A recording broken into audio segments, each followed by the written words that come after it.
Leave the house keys. Take your suitcase and don't come back.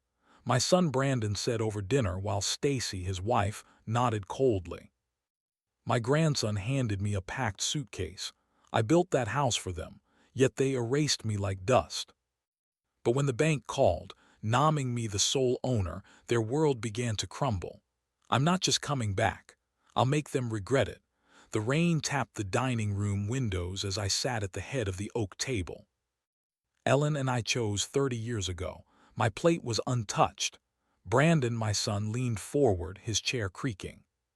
Stacy, his wife, sipped her wine, the glass clinking against her teeth. Their faces were sharp in the warm light, and I felt a knot tighten in my chest. "Dad, we've been thinking," Brandon started, his voice too casual, like he was discussing the weather. "You're not getting younger. A nursing home might be best." I blinked, fork hovering over my plate. "A nursing home? Brandon, I'm 63, not 90. I built this house." My voice was steady, but my pulse wasn't. The family photos on the wall, Ellen smiling, Tommy as a toddler, seemed to watch, waiting. Stacy set her glass down, her necklace glinting as she twirled it. "We found a lovely facility, Nathan," she said, her tone smooth as silk but cold.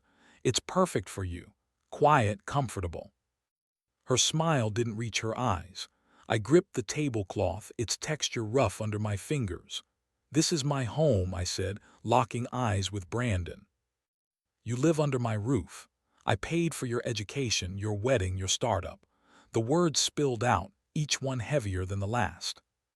Brandon's face re-ended. He slammed his glass down, wine sloshing onto the table. "You're holding us back, Dad," he snapped.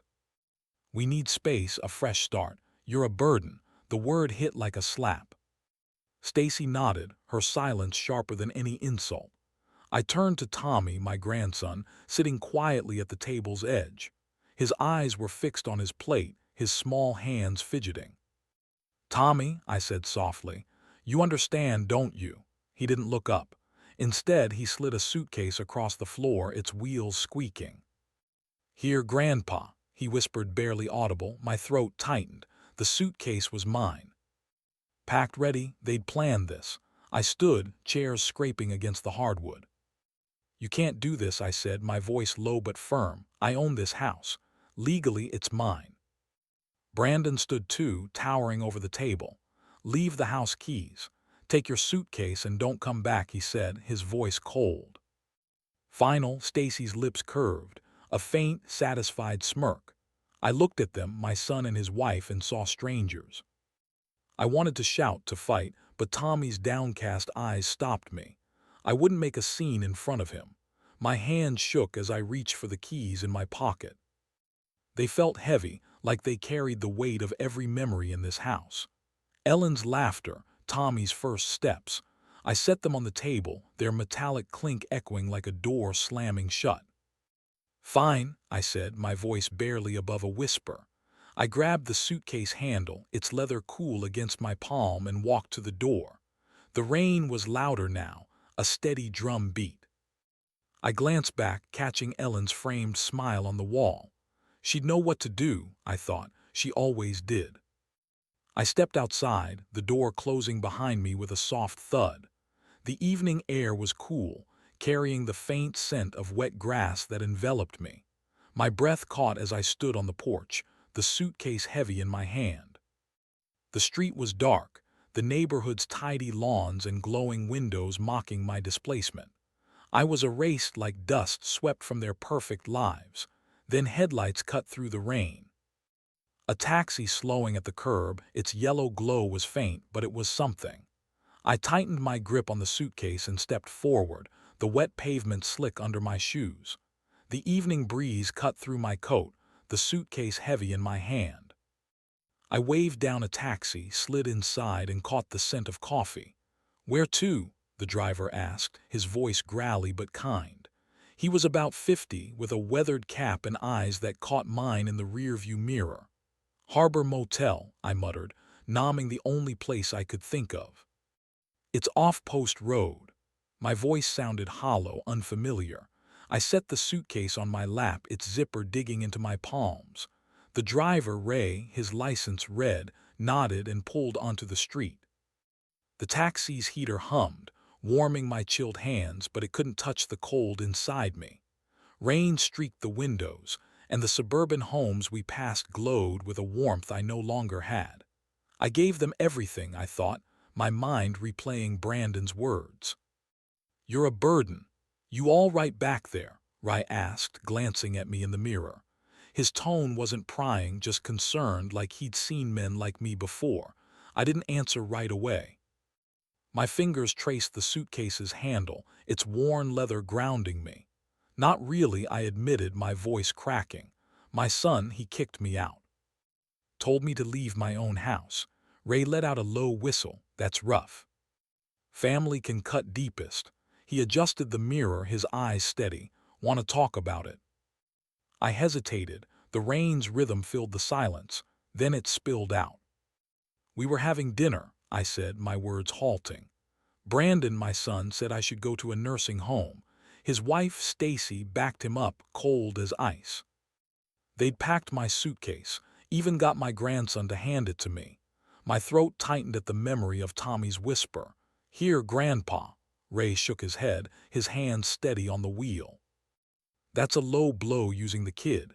He paused, then added, "Sounds like they're after something. Money, the house." I nodded, staring at the rain. "The house. I built it for them. For Ellen, my wife. She's gone now, but I kept it for the family. Paid for Brandon's education, his wedding, his failing startup." A memory flashed. Late nights at the kitchen table, helping Brandon draft his business plan. My coffee going cold. I'd sold my car to fund his dreams. "Sounds like you gave too much," Ry said, his voice soft but firm. "I've been there. My brother tried to push me out of our family shop. Thought I was too old to run it." He chuckled, but it was bittersweet. "I fought back, kept what was mine." "How?" I asked, leaning forward. The suitcase slid slightly, its weight a reminder of my uprooted life. "Got help," Ray said. "A guy who knows the law fights for folks like us." He reached into the glove box, pulling out a business card. "James Cook, advocate, helped me keep my shop. Might help you with that house." He handed me the card, its edges worn but sturdy. I took it, the paper warm from his hand. "Thanks," I said, tucking it into my pocket. My fingers brushed the damp fabric of my coat, and I felt a spark, faint but real. "Fight back." The words echoed, mingling with the rain's patter. We passed a house with a swing set lit by a street light. It reminded me of Tommy's childhood, the backyard playset I'd built with my own hands. I'd funded his world, and now his parents had torn mine apart. "I don't know if I can do this," I admitted, my voice barely above a whisper. "Fight my own son." Ry glanced back, his eyes kind but unyielding. "You're strong, Nathan, but too kind. Sometimes you fight even family. You don't have to take this." He paused, then grinned. "Tell you what, you get that house back. You owe me a beer." I managed a small laugh, the first in hours. "Deal," I said, the word feeling like a promise. The motel's neon sign loomed ahead, its red glow flickering through the rain. Ray pulled up to the curb, refusing my attempt to pay. "This one's on me," he said. "Call James, he'll set you right." I stepped out, the evening air cooling my face.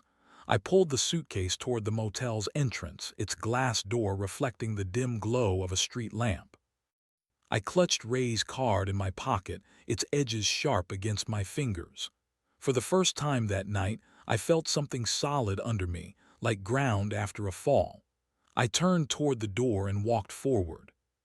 The taxi pulled up to the Harbor Motel, its neon sign flickering in the rain, casting red reflections on the wet pavement. I thanked Ray, stepped out, and my footsteps echoed as I dragged the suitcase to the entrance. The wind drove rain into my face, but I felt resolve growing inside me, solid as the ground beneath my feet. The motel clerk barely looked up as he slid a key card across the counter, his indifference a mirror to the hollow ache in my chest. I mumbled a thanks, grabbed my suitcase, and headed down the dim hallway. The door to room 12 beeped unnaturally loud in the silent corridor, and I stepped inside. The air smelled of musty carpet and stale air freshener. A lumpy bed sat against faded wallpaper, and outside a neon sign buzzed, casting red shadows across the room. I dropped the suitcase, its thud echoing my displacement, and surveyed the space. This wasn't home. I unzipped the bag, my hands moving on autopilot. In a side pocket I found it. A small framed photo of Ellen, her smile warm against the cold glass. My breath caught. I set it on the nightstand. The wood scratched but sturdy and sank onto the bed. "You'd know what to do, wouldn't you?" I whispered, tracing her face with my thumb. The photo's worn edges felt like a lifeline. The room was too quiet, the kind of silence that presses against your ears. I leaned back, the headboard creaking, and let my mind wander. I saw us, Ellen and me, 30 years ago, picking out the oak table for our new home. We'd built that house together, every nail and shingle a promise to our family. Brandon was just a boy then, his laughter filling the garden. I'd skipped vacations, sold stocks, poured everything into his dreams. His degree, his wedding, that startup he swore would change the world. How did it come to this? The neon's hum filled the silence. Relentless, I stood, packing the small room, my shoes scuffing the carpet. The faded curtains caught my eye, their floral pattern a ghost of the drapes Ellen sewed for our dining room. I could see her now, needle in hand, humming softly as she worked. For our home, she'd said, her eyes bright. That home was mine, legally, morally. Brandon's words, "You're a burden," burned in my mind, each syllable a betrayal. I sat back down facing Ellen's photo. "How did I let this happen?" I asked, my voice rough. "I trusted him. I thought he'd learned from you." My fingers tightened around the frame, the glass cool against my skin. I remembered Brandon's startup pitches, how I'd stayed up late, tweaking his numbers, believing in him, and Stacy always in the background, her eyes calculating, pushing him further. They'd taken my kindness and twisted it into weakness. The suitcase lay open on the floor, its contents spilling like a wound. I stared at it, anger rising hot and sharp. "I gave them everything," I said louder now, as if Ellen could hear, "and they threw me out like trash." The words felt good, like releasing a breath I'd held too long. I thought of Tommy, his reluctant hands pushing the suitcase, his whispered, "Here, Grandpa." He was caught in their web, but maybe not too far gone. I leaned forward, elbows on my knees. "I won't let them take it all," I told Ellen, my voice steady now. "The house, our memories, my dignity. They don't get to erase me." The neon buzzed, a constant reminder of where I was, but it didn't matter. I had a plan, or at least the start of one. Ray's words echoed. "Sometimes you fight, even family." He was right. I've been too kind, too trusting, but that ended tonight. I glanced at the nightstand where Ray's card sat beside Ellen's photo. James Cook, advocate. The name felt like a door cracking open, letting in light. I'd call him in the morning, lay out the facts, the deed in my name, the payments I'd made, the life I'd built. Brandon and Stacy thought they'd won, but they'd underestimated me. I wasn't just a father or a grandfather. I was Nathan Grant, and I'd fight for what was mine. I lay back on the bed, the mattress sagging under me. The neon's red glow pulsed through the curtains, but my eyes were on the card. Tomorrow I'd start. Tomorrow I'd take the first step for Ellen, for Tommy, for me. I closed my eyes, the buzz fading as resolve settled in, solid as the ground beneath me. Morning brought faint light through the motel's curtains, and I knew I couldn't sit still any longer. Ray's card lay on the nightstand, James Cook's name calling me to action. I dialed his number, arranging to meet at a cafe on Elm Street, a few blocks from the motel. Grabbing my coat, I stepped into the drizzle, my steps quickening with every thought of the home I had to reclaim. The drizzle coated Westport streets in a soft sheen as I pushed open the cafe door, the bell jangling above me. The aroma of fresh coffee hit me, warm and grounding, a stark contrast to the motel's stale air. Wooden tables were scattered across the room, each holding a couple or a lone reader, their murmurs blending with the hiss of the espresso machine. Large windows framed a gray spring morning, passers-by huddled under umbrellas. I scanned the room, my fingers tightening around James Cook's card, still crisp from Ray's taxi. There he was in the corner, papers spread across a table, his suit sharp but his posture relaxed. I adjusted my glasses, nerves prickling my skin and across the cafe. The suitcase was back at the motel, but its weight lingered in my mind, a reminder of what I'd lost. "James," I said, my voice quieter than I meant. He looked up, his eyes keen but kind, and stood, extending a hand. "Nathan Grant," he said, his grip firm. "Good to meet you. Ray spoke highly of you." His voice had a steady cadence, like a man used to cutting through chaos. I sat, the chair creaking, and set my coffee mug down, its steam curling upward. The table's surface was worn, etched with faint rings from countless cups, and I traced one with my thumb, steadying myself. "I don't know where to start," I admitted, my words halting. "My son Brandon kicked me out of my own house. His wife Stacy was in on it. They packed my suitcase, told me to leave the keys." My voice tightened, the memory of the keys' clink still raw. James leaned forward, his pen tapping the table, his face unreadable but attentive. "Tell me everything," he said, his tone low, urgent. "Don't leave anything out." I took a breath, the coffee's bitterness sharp on my tongue.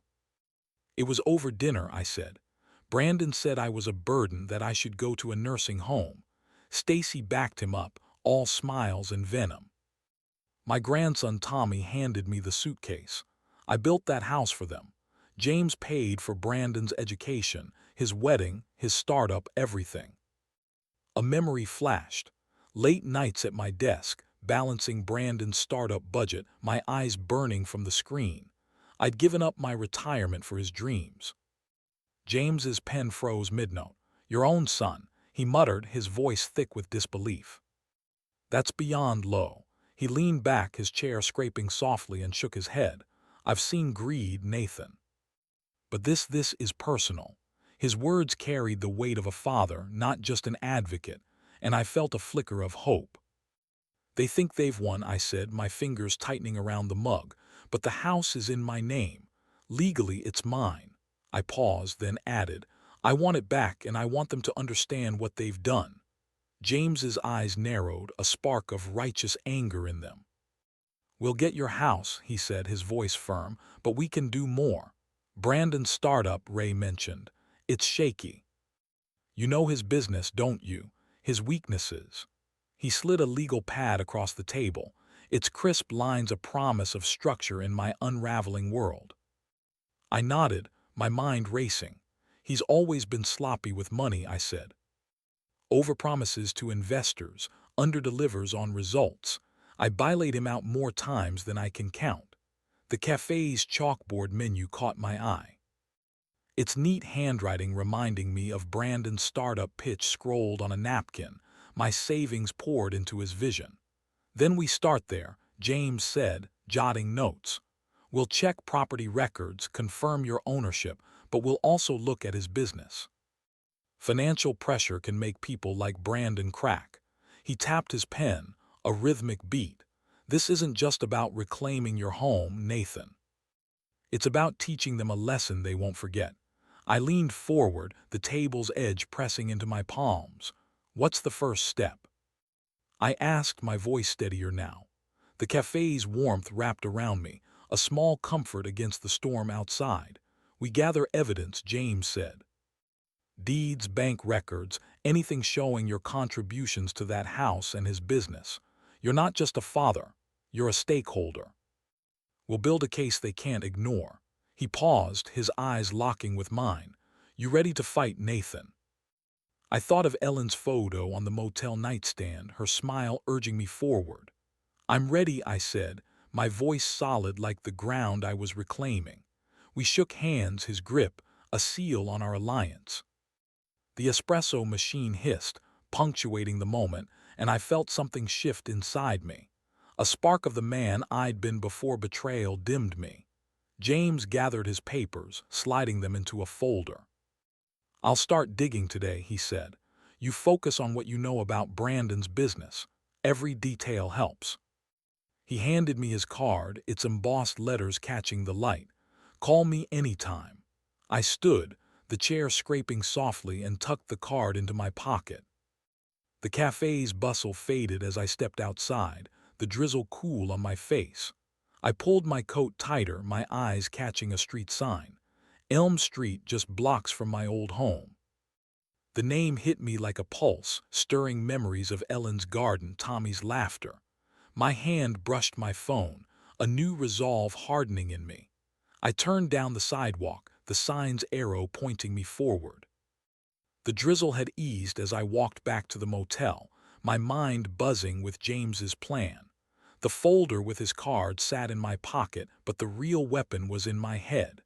Knowledge of Brandon's weaknesses.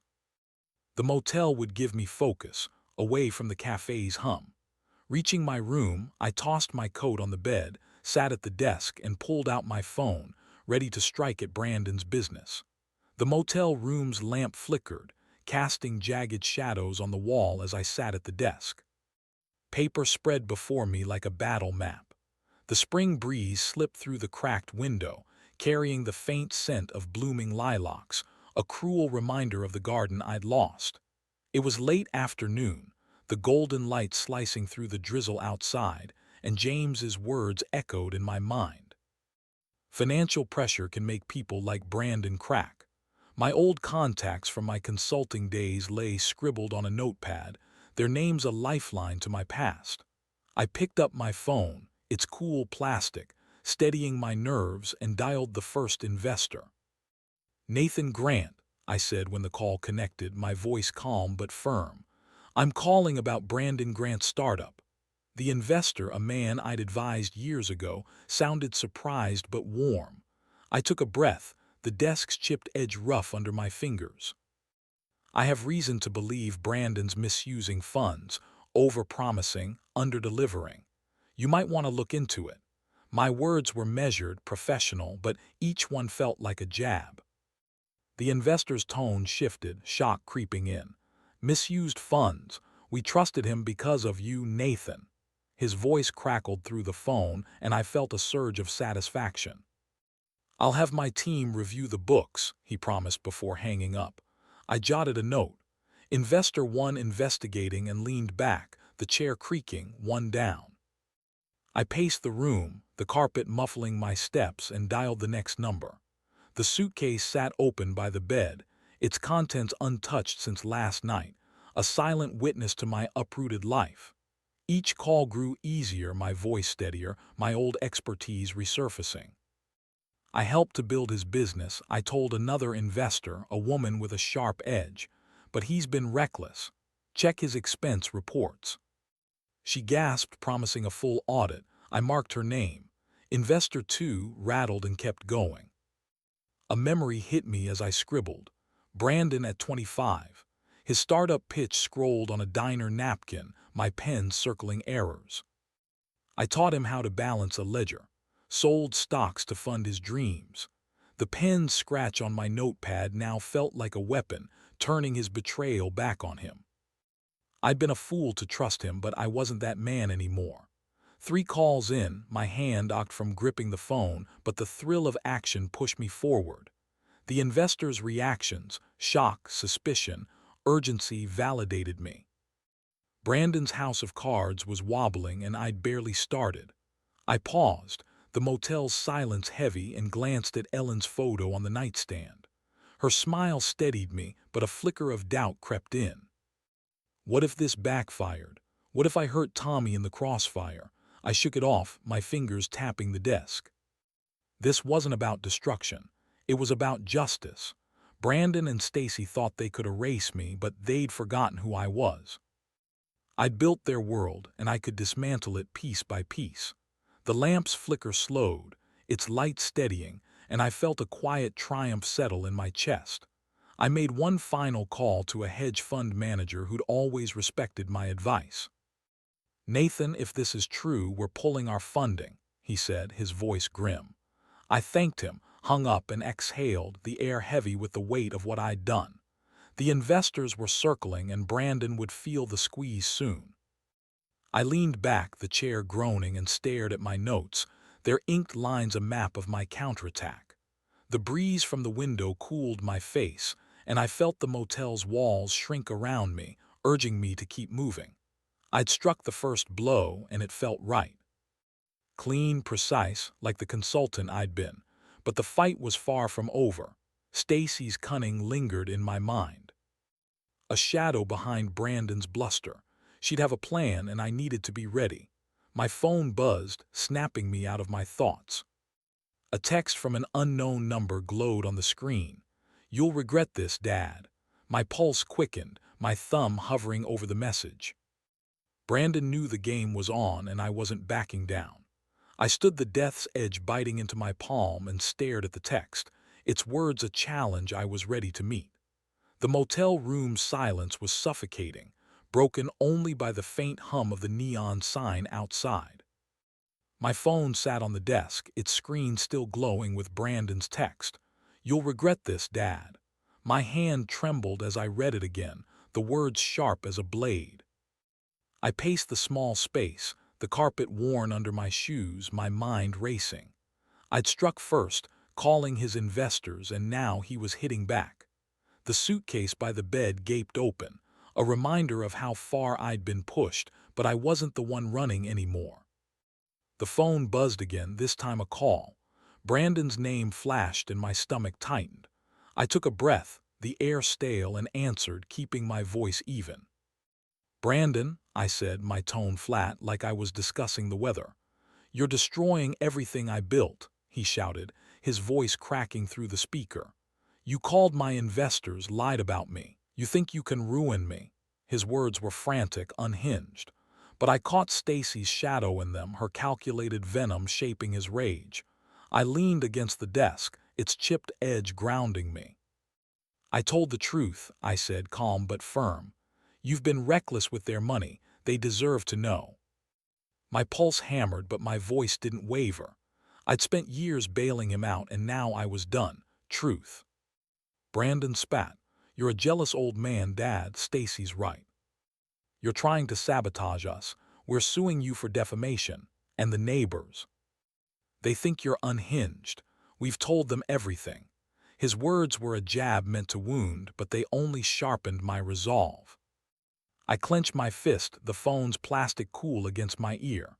"Sue me," I said, my voice low, steady. "Spread your rumors. It won't change the fact that the house is mine. You can't erase me, Brandon." I hung up before he could respond. The silence that followed heavy, electric. Stacy's plan was clear now. Defamation, public shame, anything to discredit me. She was the brain. Brandon the blunt force. I grabbed my coat, the motel's walls closing in, and stepped outside. The evening air was cool, the sunset painting the sky in soft pinks. I walked to a nearby park, the damp grass crunching underfoot, needing space to think.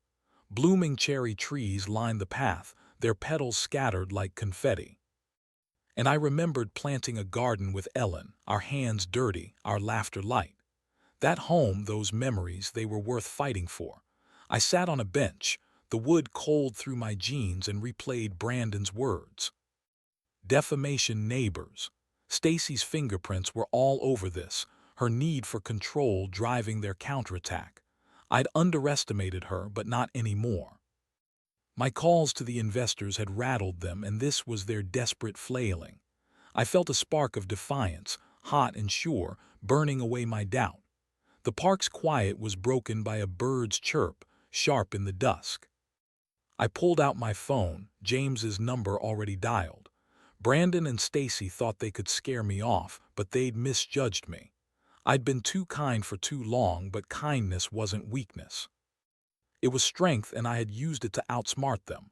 The phone rang, and I straightened, the cherry blossom swaying above me. "James," I said when he answered, my voice steady. "They're coming for me. We need to hit back harder." James suggested meeting at his office immediately, his voice calm but urgent over the phone. I stood from the bench, cherry blossoms falling around me, and hurried toward downtown, my steps matching the rhythm of my resolve. James's office was a few blocks away, and I reached it in half an hour, the folder of documents warm in my hand as I pushed open the door. The spring sun poured through the window of James Cook's law office, catching the dust motes that danced above his desk. I stood in the doorway, my phone still warm from Brandon's venomous call, his threats, lawsuits, rumors echoing in my ears. The office was tidy with shelves of legal books and a worn leather chair that creaked as James gestured for me to sit. The faint scent of ink and old paper grounded me, a stark contrast to the chaos swirling in my mind. I set my hands on the desk, the wood cool under my palms, and took a breath. "They're coming for me, James," I said, my voice low but steady. "Brandon called last night ranting about defamation. Stacy's got him spreading lies to the neighbors, saying I'm unstable."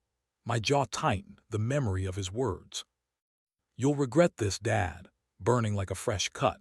James leaned forward, his chair creaking, his eyes sharp behind wire-rimmed glasses. "Unstable," he said, his tone sharp with indignation. "They're desperate, Nathan. That's what this is." He pulled a file from a stack, its edges crisp, and flipped it open. "Tell me exactly what he said." I recounted the call, my fingers rubbing the pen in my pocket, a nervous tick. "He's threatening to sue," I said.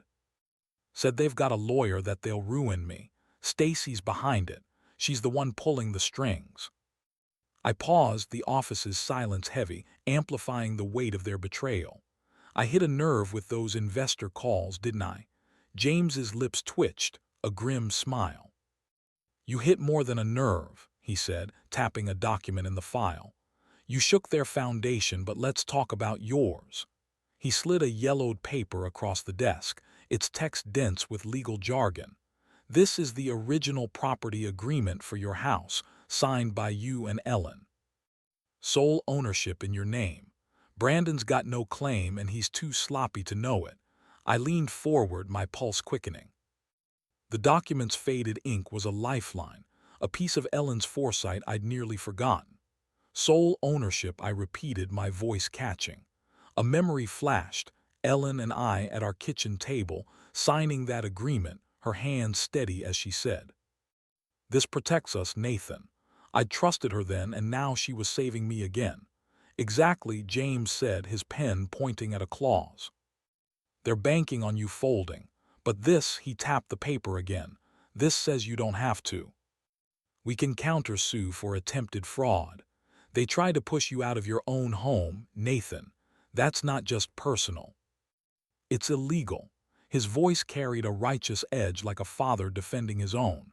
I exhaled, the leather chair squeaking as I shifted. "Fraud," I said, testing the word. It fit. Brandon's greed. Stacy's schemes all laid bare, but a flicker of doubt crept in. "What about Tommy?" "My grandson, he's caught in this. I don't want him hurt." My fingers tightened around the pen, its ridges biting into my skin. James's expression softened, but his voice stayed firm. "We'll protect Tommy," he said. "This isn't about him. It's about holding his parents accountable, but we need to move fast. Their lawsuit's a bluff, but it'll cost you time and money if we don't shut it down." He leaned back, his eyes locking with mine. "You've got another angle, don't you? Something you're not telling me." I hesitated, the office's sunlight warm on my face. He was right. I had a plan, a way to tighten the screws on Brandon's business, but it was risky and I wasn't ready to share it. "Let's start with the countersuit," I said, dodging his question. "But I know Brandon's weak spots, his startup's bleeding money, and I can push harder." My voice was steady, but my mind raced, plotting moves I'd keep close for now. James nodded, jotting a note. "Good," he said. "We'll file the countersuit today. Demand they back off. You keep digging into his business. Every mistake, every shortcut will bury them in evidence." He slid the property agreement into a folder, its weight a promise of justice. "You're not just fighting for your house, Nathan. You're fighting for your life." I stood, my chair scraping softly, and took the folder. The bookshelves loomed behind James, their spines a reminder of the battles fought in these pages. I'd been a consultant, a planner, a father who gave too much. Now I was a fighter and I wouldn't stop. "Let's do this," I said, my voice solid like the ground I was reclaiming. James rose, shaking my hand, his grip firm. "I'll call you with updates," he said. "Stay sharp, Nathan." They're rattled, and that makes them dangerous. The offic silence settled around us, a calm before the storm. I stepped outside, the folder heavy in my hands, the spring air cool against my face. Across the street, a bank sign glinted in the sunlight, its letters bold and unyielding. My eyes narrowed, a plan sparking in my mind. I tucked the folder under my arm and crossed the road, my steps purposeful, the bank's doors looming closer. The bank's marble floors gleamed under the spring light, their polish reflecting the hushed efficiency of the place. I stepped inside, James's legal folder tucked under my arm, its weight a steadying force. The air was cool, laced with the faint hum of a printer and the murmur of tellers. Tall windows let in a warm glow, but the sterile atmosphere tightened my chest. I approached the counter, my jacket straightened, a small act of reclaiming dignity, and asked for a private meeting. A banker, her tie crisp and her name tag reading Miss Lararson, led me to a glass-walled office. I sat, the chair's fabric stiff, and set the folder on the desk. "I need to confirm ownership of my property," I said, my voice calm but firm, "and check for any irregularities." My fingers smoothed the folder's edge, a nervous habit, but my eyes held hers. Ms. Larson nodded, her fingers flying over a keyboard, the screen's glow illuminating her face. "Address?" she asked, her tone professional but warm. I gave it my home, the one I'd built with Ellen, now a battleground. The printer whirred, spitting out records, and she slid them across the desk. "You're listed as the sole owner, Mr. Green," she said, her voice steady. "No liens, no co-owners, the deed's clean." I exhaled, relief flooding me, but I wasn't done. "There's more," I said, leaning forward. "My son, Brandon Grant, he's been using the house in his business dealings. I need to know how." My pulse quickened, the marble floor's cold sheen reminding me of Brandon's startup office, its lavish decor funded by my sacrifices. I'd poured my savings into his dreams, and now I suspected he'd crossed a line. Ms. Larson's fingers paused, her glasses catching the light. "Let me check," she said, her voice cautious. She typed again, her brow furrowing as new records appeared. "This is concerning," she said, her tone cautious. "Records show loans were taken against the property. 3 of them totaling over $200,000. They're recent, but I'll need to verify the authorization. Can you confirm if you approve these?" My stomach dropped, the room's silence amplifying the revelation. "No," I said, my voice low, hard. I didn't know. Brandon's greed had always been there. But this, using my home as collateral, was a betrayal deeper than I had imagined. The banker slid the loan documents across the desk, their pages neat but heavy with his deception. I scanned them, my fingers tracing the dates. Last year, when I was still living there, trusting him, a memory hit. Brandon in my study, asking about the deed. His smile too smooth. I thought he was curious, not scheming. "Can I get copies?" I asked, my voice steady despite the rage simmering inside. "And what's the process to void these?" "I'll need a formal request to release the documents," she said, "but I can start the process to flag these loans for review. As the sole owner, you'd have grounds to challenge them if they're unauthorized." Miss Larson nodded, her expression sympathetic but professional.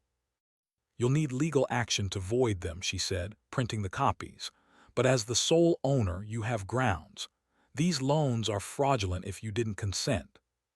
The printers were filled the office, a mechanical pulse matching my quickening thoughts. I took the copies, their edges sharp, and tucked them into the folder. This was ammunition. Brandon's mistake now in my hands. "Thank you," I said, standing, my hands steady despite the storm inside. I kept my broader plan close even from her. James would know what to do with these. But I had another angle, something to push Brandon's business to the brink. I'd been a consultant long enough to know where to press, and I wasn't done. I left the bank clutching the documents. In my wallet I found Tommy's old drawing, a crayon sketch of our house. My chest tightened, a flicker of doubt creeping in. Was I going too far? I shook it off, tucking the drawing back and slipped the loan documents into my jacket. The fight wasn't over, but I was winning. I turned down the sidewalk, Tommy's drawing a quiet weight in my pocket, urging me to keep going. I walked back to the motel, the folder of loan documents heavy in my hand, my mind buzzing with the uncovered truth. Brandon's fraud was bigger than I'd imagined, and I felt anger mixing with triumph. In my room, I tossed the folder on the desk, sat down to gather my thoughts. When my phone buzzed, Brandon's name flashing on the screen. The motel room's neon buzz grated on my nerves, a constant drone that matched the tension coiling in my chest. I sat at the desk. The loan documents from the bank spread out like a map of Brandon's betrayal. Their stark numbers, $200,000 unauthorized, stared back at me, proof of his greed. My phone buzzed, Brandon's name flashing on the screen, and I braced myself. The air was stale, the room's walls closing in. But I answered, my voice calm, controlled. "Dad, you've gone too far." Brandon hissed, his words sharp, desperate. "You're ruining our lives." "Stacy's, Tommy's, mine. Stop this or you'll lose more than the house." His threat was a blade meant to cut deep, but I heard the panic beneath it, the unraveling of a man out of moves. I leaned back, the chair creaking, my fingers tight around the phone. "You brought this on yourself," I said, my tone even cutting. "You use my home for your loans, Brandon, without my consent. That's not just greed." "It's fraud." I paused, letting the silence stretch heavy with his guilt. "Back off or I'll make sure everyone knows," he spluttered, his voice rising. "You're bluffing. Stacy's got a lawyer. We'll bury you in court." The call cut off, his rage echoing in the motel's oppressive hush. I set the phone down, my pulse steady but my mind racing. Stacy's hand was clear in his threats, her cunning weaving a net of lies. But I wasn't the one trapped.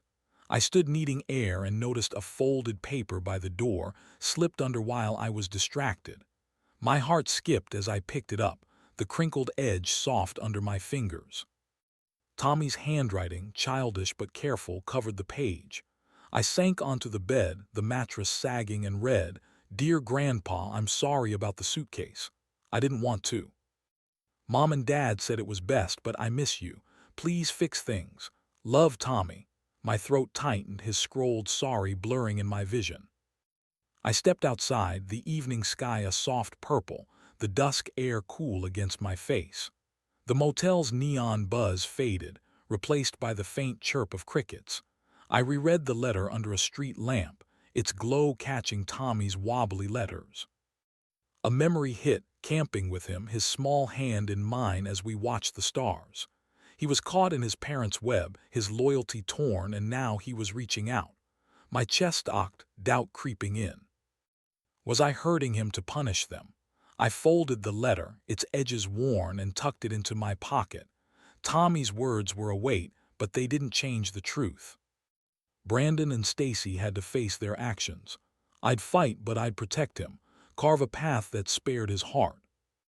The dusk sky deepened, a star blinking through the haze, and I felt Ellen's presence, her strength urging me on. I wasn't just fighting for the house anymore.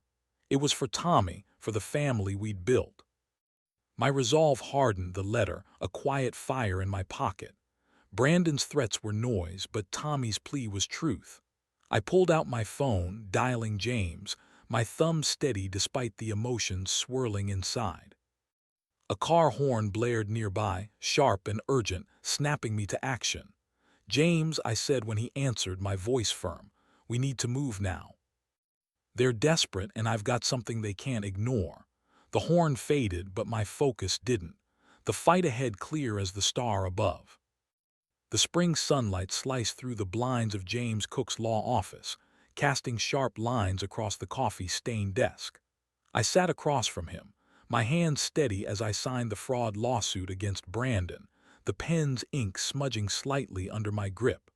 The office was a maze of files and legal books, their weighty presence a reminder of the battle we were waging.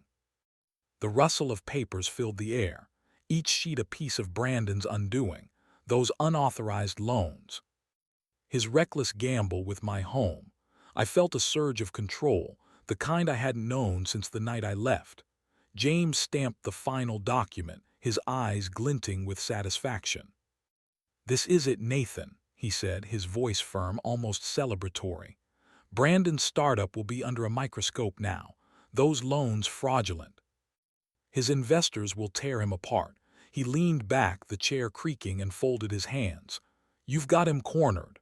I nodded, a faint smile tugging at my lips. "He thought he could erase me," I said, my voice low but solid. "But he forgot who taught him to play the game." The folder of lawsuit papers sat between us, crisp and heavy, a symbol of justice I'd earned. A memory flickered.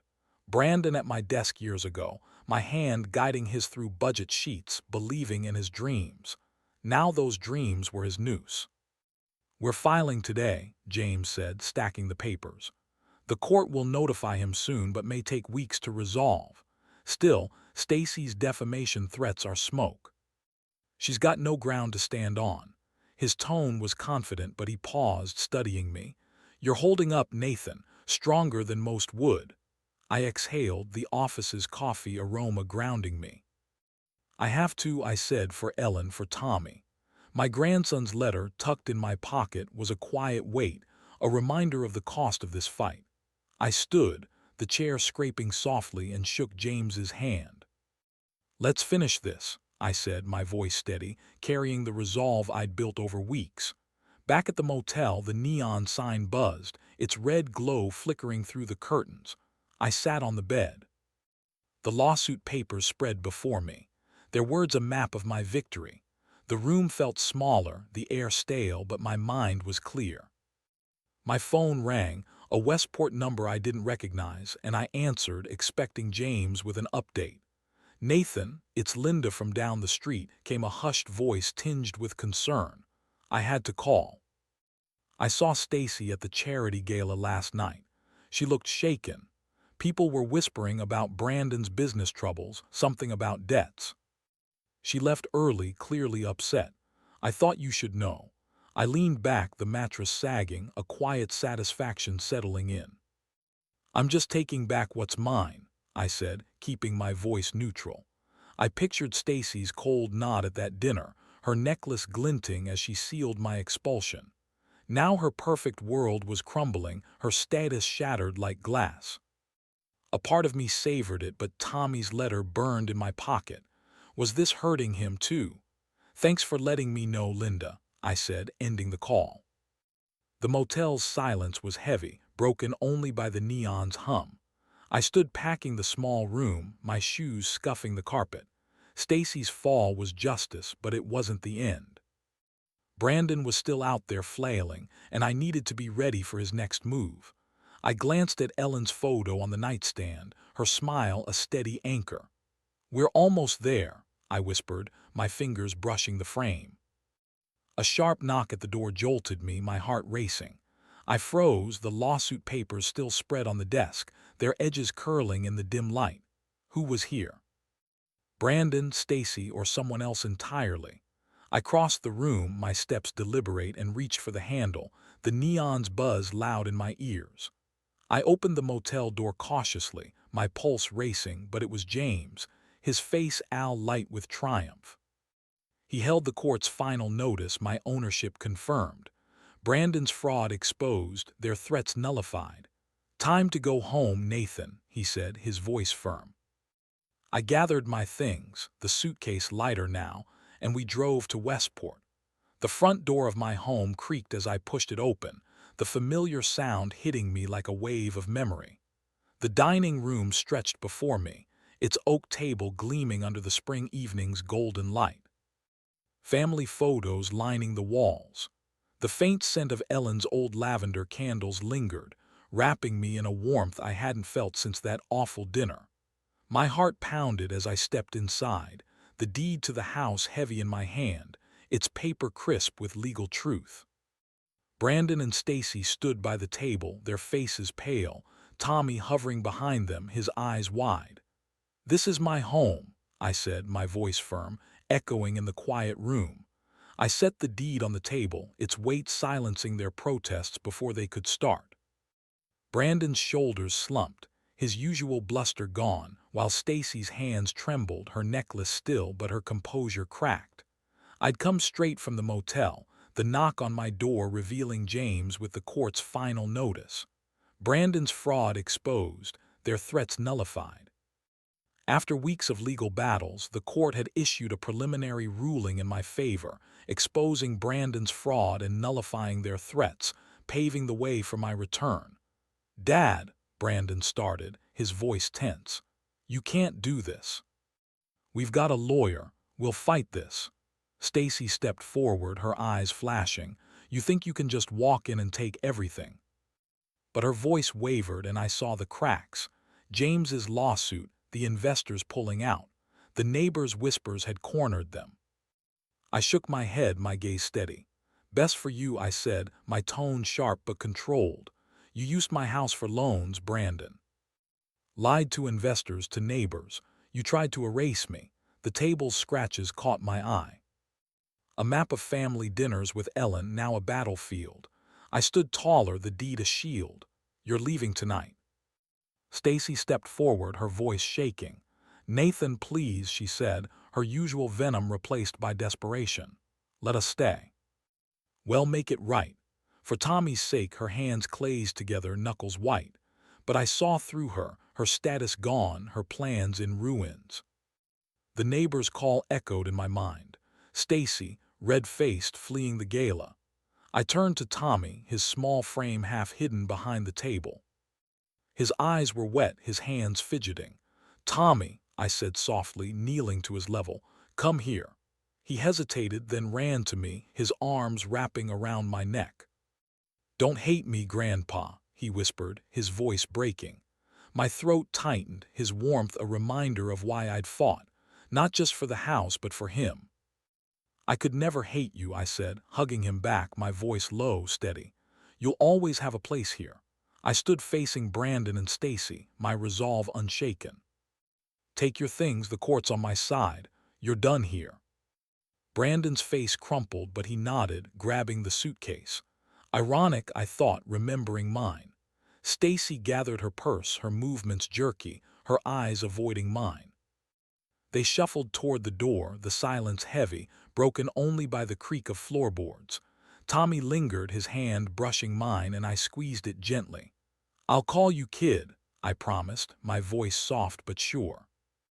The door closed behind them, the sound final, like a book shutting.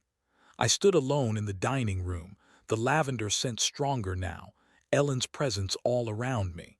I ran my hand over the table, its familiar grooves grounding me. I'd won, reclaimed what was mine, but Tommy's hug lingered, a quiet ache in my victory. I reached into my wallet, pulling out Ray's old business card, its edges worn but warm. A faint smile crossed my face as I tucked it back, my fingers brushing Tommy's drawing beside it. I sat at the table, the house mine again, and dialed a number, the line ringing softly in the quiet night. In the Westport bar, I joined Ray and James in a corner booth, their grins welcoming. The weight of the past weeks felt lighter. I slid into the booth, the leather cool against my jeans, and let out a breath I hadn't realized I'd been holding. "To Nathan," Ray said, raising his beer, the froth catching the light. "The man who took back what's his." His growly voice was warm, his cap tilted back, and I couldn't help but laugh. The sound foreign but welcome. James clinked his glass against mine, his eyes bright. "You didn't just win, Nathan," he said, his tone proud, almost paternal. "You took them down with their own game, that lawsuit masterful." He leaned forward, the table's polished surface reflecting his grin. "You're a fighter, my friend." I raised my glass, the beer's cold bite sharp on my tongue. "To you both," I said, my voice warm, steady. Ray, that taxi ride changed everything. And James, you gave me the tools to win. The bar's jazz swelled, a saxophone riff that reminded me of Ellen's old records, her laughter filling our home. I'd fought for her memory, for Tommy, for me. Ray chuckled, clapping my shoulder. Told you that beer was on you, Nathan, he said, his eyes crinkling. Knew you had it in you the moment you got in my cab, soaked and stubborn. His humor cut through the weight of the memory. That rainy night, my suitcase heavy, his card a lifeline. Stubborn's one word for it, I said, grinning. I leaned back, the booth creaking, and thought of the dining room I'd reclaimed, the deed on the table. Tommy's hug. It wasn't just the house, I said, my voice softening. It was proving they couldn't break me. But Tommy, I paused, the bar's noise fatting for a moment. I want to rebuild with him. Keep him close. James nodded, his glass pausing midair. You will, he said, his voice gentle but sure. He's a good kid caught in their mess. You've got time now, Nathan, use it. His words settled over me, a quiet permission to look forward, not back. The bar's warmth wrapped around us, glasses clinking as we traded stories. Rai recounted his own fight for his shop, his voice gruff but fond, while James described the moment he knew the lawsuit would crush Brandon's schemes. Laughter spilled out, easy and real, and I felt something new. Freedom, not just from the fight but to be the man I was meant to be. I insisted on paying the tab, sliding cash across the counter. This one's on me, I said, my tone firm but warm.